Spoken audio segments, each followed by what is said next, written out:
రే మనం 15 ఏళ్ళు స్కూల్కి వెళ్తాం, 2 years ఇంటర్, మరో 4 ఏళ్ళు బీటెక్, ఆ పైన 2 ఏళ్ళు ఎంటెక్. ఎంత కష్టపడి చదివేది ఎవడో ఒకటి కింద 30,000 40,000 జీతం కోసం పనిచేయడానికి గారా? అంత కష్టపడి పని చేసినా కూడా నువ్వు చేసిన పని గుర్తింపు లేకపోతే అది ఎంత నరకమో తెలుసారా? నేను నీకు చెప్పిందేంటి, నువ్వు చేసిందేంటి?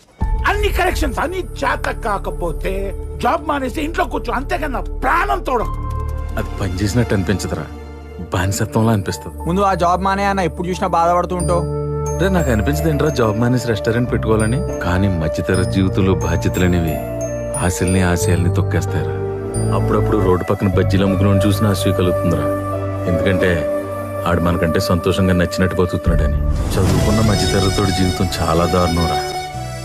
కన్న తల్లిదండ్రులకు సంతోషం ఉండదు. ఎందుకో తెలుసా? మనకంటే పక్కింటోడో ఎదురింటోడో ఎక్కువ డబ్బులు సంపాదిస్తున్నాడని. కట్టుకున్న పెళ్ళానికి సంతోషం ఉండదు, తను అడిగిన నగా నట్టరా కొనివ్వలేదని.